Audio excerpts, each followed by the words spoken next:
Bem-vindos à Voz da Mente, o espaço onde as palavras acalmam, as perguntas despertam e o silêncio fala. Aqui não trazemos verdades absolutas, trazemos consciência, porque quando mudas a forma como ouves a tua mente, mudam as respostas, muda a vida. Eu sou o Nelson Oliveira. Eu sou a Carla Correia e juntos damos voz àquilo que tantas vezes fica preso aqui dentro. Hoje o tema é geração ansiosa. E este vai ser um tema bastante intenso e profundo.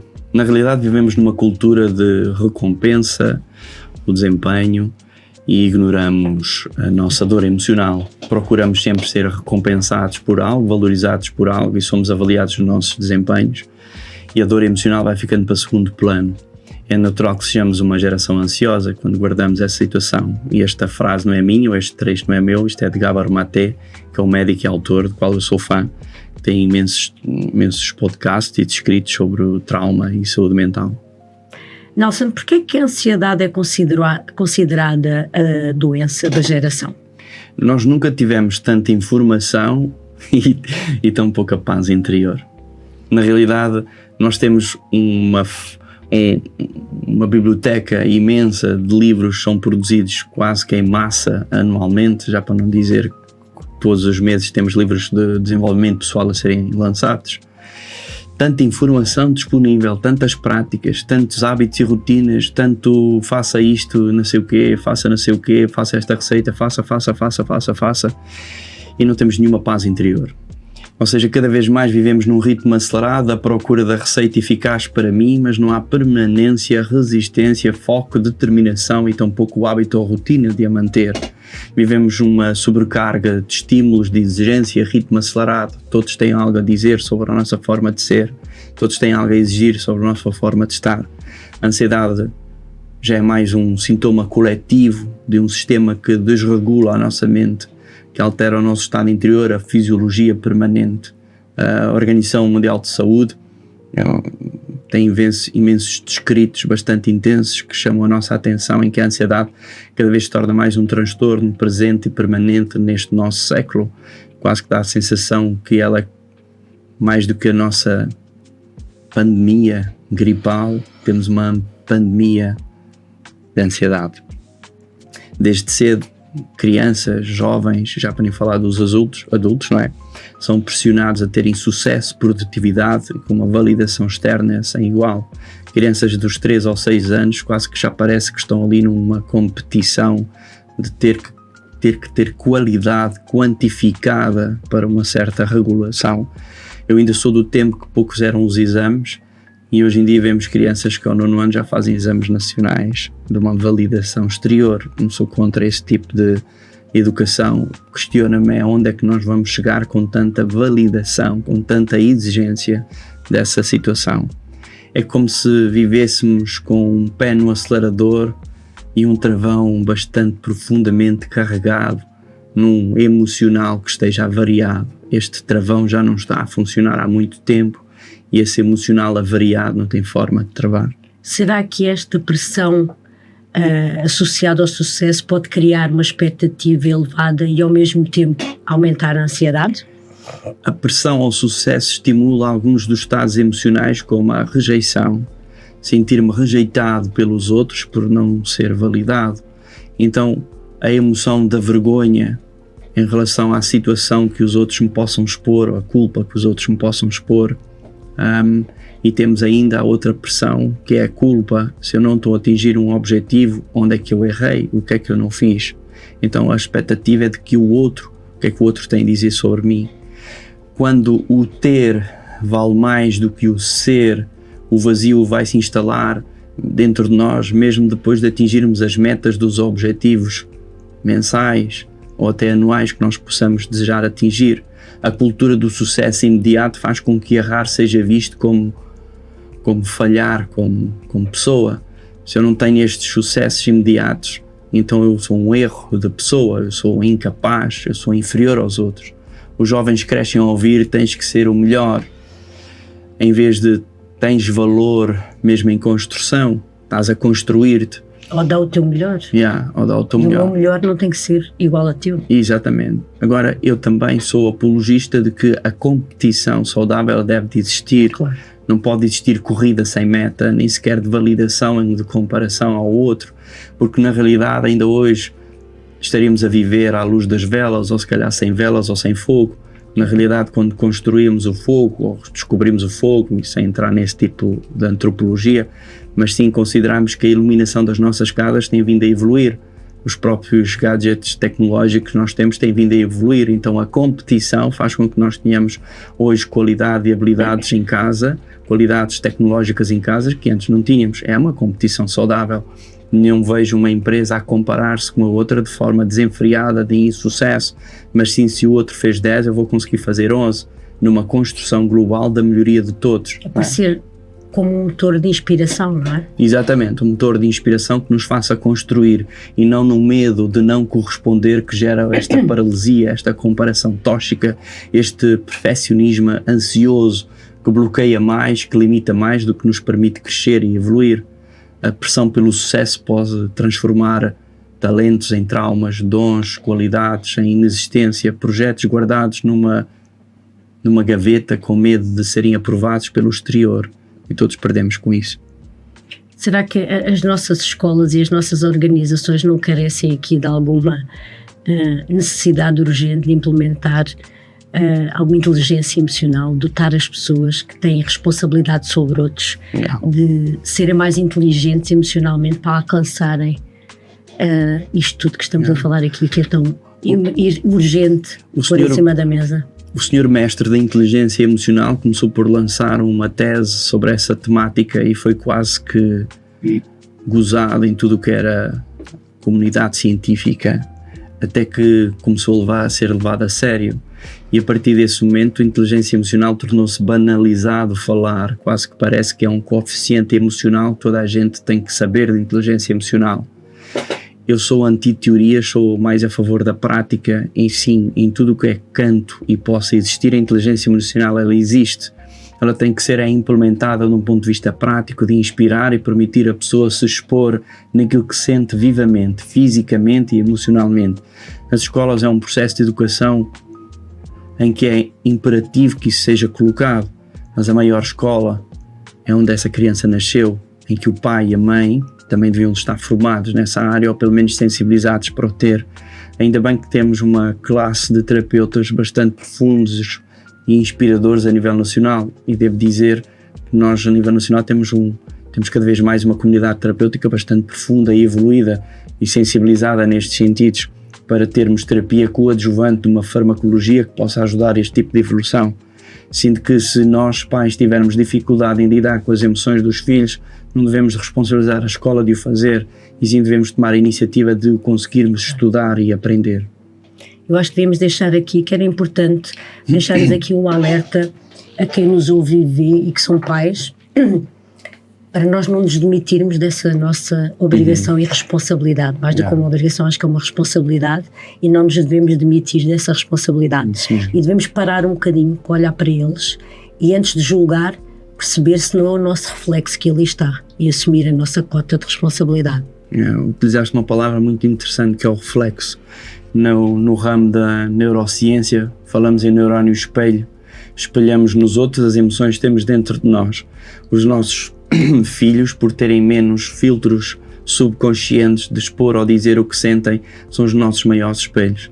Logo desde pequeninos, até aquela criança que possa ter dificuldade em dormir à noite está a ser espelho de uma ansiedade de um pai ou de uma mãe durante uma gravidez, e a criança tem menos de 1 ano. Isto retirando todas as outras áreas que possam existir de desconfortos físicos ou doenças físicas que possam ser suscetíveis. Estamos a falar de tudo o que é standardizado, saudável. Então esse tipo de emoção ela é permanente e presente e devia ser construída consistente. A parte disto tudo que estamos a falar, o impacto das redes sociais nesta comparação constante e na saúde mental vai até onde? Essa é muito engraçada. Nós comparamos o nosso bastidor com o palco dos outros, mas nós não conhecemos os bastidores dos palcos onde eles são filmados. À frente de uma câmara, nós somos o palco de uma multidão de gente que nos vê. mas não percebemos quantas vezes aquela câmara foi desligada e o que é que foi dito nas pausas de ser filmada. O bastidor é a vida real, o palco é uma vida que possa inspirar, positivo ou negativamente, os outros. Redes sociais criam um espelho distorcido de perfeição e felicidade. Na realidade, podem ser uma inspiração do modelo a seguir, criando a necessidade de observar que essa expectativa dessa realidade ela pode ser inatingível, mas poderá ser inspiradora para crescermos e evoluir. Não é? O cérebro interpreta o que vê como uma realidade, então quando vemos certos influencers a ter certas vidas ou certas permanências do amor perfeito, do casal perfeito, da vida perfeita, ativam o nosso sistema de ameaça, de comparação, de julgamento, de vergonha e culpa.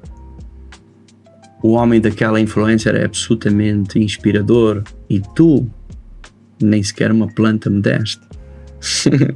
Mas se calhar foi aquela influencer que comprou uma planta, chegou a casa e diz assim: está a câmara a filmar, entrega-me esta flor. Então esse bastidor nós não vemos, apenas vemos o palco do que é filmado. Os likes e as partilhas tornaram-se uma forma de aprovação emocional externa. Aquela fotografia do pôr do sol ou das minhas pernas numa praia tornou-se uma aprovação de que quantos likes é que eu tenho, quantos likes é que eu vou receber. Então deixou de ser para viver com aquilo que estamos a ter. Não sou contra as redes sociais, nem tão pouco quanto a esses likes. Para mim, por favor, expressem-se e manifestem-se em tudo o que desejarem. Mas se eu for viciado nessa permanência, na realidade eu estou adicto a esses likes e a minha saúde mental deixou de ter liberdade. Será que estamos a viver numa sociedade sedenta de afeto? Sedenta de afeto, com uma validação externa absolutamente profunda, e aqui neste caso as redes sociais e em especial a adolescência, já para não falar dos adultos porque eles são todos maduros e equilibrados. O valor próprio começa a depender de uma validação digital. Se eu não tiver essa validação digital, significa que o meu valor emocional é inferior, não tem valor.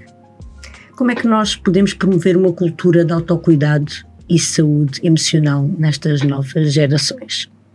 Educar emoções tornou-se tão urgente quanto ensinar matemática. E na realidade não compara a emoção com a matemática, porque a emoção é muito mais complexa e profunda para a matemática. A matemática racional, ela é probabilística, expectável, de resultado oferecido, em que 1 mais 1 são 2, 2 mais 2 são 4 e por aí fora, do ponto de vista falando superficial. Enquanto que a emoção, cada indivíduo na sua emoção tem a singularidade do ser, de ser, estar, sentir e agir da sua forma profunda, da sua personalidade, é única e singular. Ensinar inteligência emocional nas escolas, tornar os pais sensíveis à inteligência emocional, são práticas recorrentes que devíamos ter. Validar emoções em casa, como se o pai estivesse profundamente interessado em saber como te sentes, em vez de saber o que é que fizeste. Como é que te sentes com o dia de escola? Como é que te sentes com esta nota? O que é que sentes em estar hoje a estudar para este exame de amanhã? Como é que te sentes que finalizaste hoje a tua escola? Este sentir e promover a expressão da nossa emoção torna-nos seres humanos de inteligência emocional mais profunda. Ao sentir da emoção, não queremos impelir uma argumentação de tens que ser assim ou tens que ser assado. Racionalizar pensamento e sentimento faz parte da nossa educação e projeção social. A emoção não. Eu sei que o que me estás a dizer é um pensamento que eu deveria ter, mas o que eu sinto não é nada disso. E este eu sentir, a minha emoção, é que me faz ser singular, transborda a minha vulnerabilidade de ter que evoluir e crescer. Este promover o nosso valor sem termos de ter uma obrigação de ter que crescer e mostrar o nosso valor ao exterior, numa necessidade de ser amado e desejado pelo outro, não como eu sou, mas como eu acho, sinto que os outros esperam que eu venha a ser. Essa validação exterior empobrece a nossa maneira de ser. Modelar comportamentos saudáveis, os pais, os professores e os líderes, tornou-se cada vez mais imperial. Mas estes líderes que mostrem os seus bastidores, para nós vermos as dificuldades que é de subir acima de um palco e expor a vida real que nós desejávamos ter. É no bastidor que a gente ensina aos nossos filhos a crescer. O iPhone apareceu na tua mesa porque tiraste boas notas, mas eu vou-te mostrar tudo o que eu fiz para que este iPhone fosse comprado. Este bastidor ensina muito mais o nosso filho do que a emoção de o presentear. Tu estás a falar da proximidade, que eu acho que é um buraco que nós temos neste momento nas relações entre os filhos e os pais. A relação parece que cada vez está mais distante. É urgente aproximar-nos deles, não é? É verdade. Todos nós temos um sofá numa sala e uma televisão. E temos muitos mais ecrãs agarrados na mão. Deixamos de olhar para as caras uns dos outros e fazemos videochamadas para vermos as expressões emocionais que cada um possa ter, muitas delas com filtros que fazemos os nossos telefones ter, para que o outro nos possa ver maquilhado de uma emoção que não queremos parecer. Se calhar estamos a viver mesmo na era do parecer e não do ser, não é? Parecer e ser. Parecer, comportamento, reação, presente de querer dizer aos outros aquilo que somos, mas na realidade estamos a querer dizer aos outros aquilo que achamos que eles vão querer de nós. Então queremos parecer e não ser. Talvez o meu ser já tenha sido tão criticado no passado que agora se espera que não seja mais aceito ou valorizado. Então a importância deste pedido de ajuda e dar voz à nossa mente para que se possa expor aquilo que vai cá presente é uma necessidade imperial. A geração ansiosa pode ser também a geração desperta. Concordo muito com essa frase. Mesmo que pareça que é contraditória. Se nós nos zangarmos em ser uma geração ansiosa, talvez nos tornamos despertos a ser uma geração emocional, de libertar tudo aquilo que seja limitante de quem eu sou e quero ser ou possa ser. Talvez eu vista papéis diários como subo acima de um palco e os papéis do tema que eu escolhi é aquele que eu quero ser. Então se eu participar num teatro e me derem o papel de vilão, que é aquele como eu me identifico, talvez seja aquilo que eu queira ser na minha vida real. Mas para me adaptar e ser reconhecido pelos outros, eu deixo de ser vilão e passo a ser a vítima que os outros querem que eu seja. Não cresço, não faço nada acontecer. Então talvez esta geração que queira despertar, crescer e evoluir, precisa de ter raiva da ansiedade que está a sentir. E a raiva pode-me fazer evoluir para compaixão, amor, perdão por tudo o que eu já vivi, por mim, para mim, e para me pedir esse crescimento urgente que eu queira ser. Será que não é fundamental dizer às pessoas que um passo importante é elas aceitarem-se como são, percebendo e aceitando que têm pontos fortes e fracos e disponibilizarem-se para olhar para estas suas fragilidades, aceitá-las, que fazem parte de si e estarem predispostos a trabalhá-las para se tornarem melhores pessoas e entrarem num processo de desenvolvimento pessoal? Alguns dos artigos que estudei e outros que já escrevi abordam um tema que se chama vulnerabilidade, e em todos eles, não da minha criação original, mas sim da inspiração de quem os construiu, a vulnerabilidade torna-se muito observada como uma fraqueza emocional, como uma insegurança emocional. E na realidade a vulnerabilidade é a nossa maior força interior, se me permitires chamar de alma sem esotérico ou místico, mas é lá na vulnerabilidade que eu vou encontrar quem eu sou. A nossa essência. A nossa essência. O que é que eu ainda tenho que desenvolver em mim para um equilíbrio emocional que me possa fazer crescer.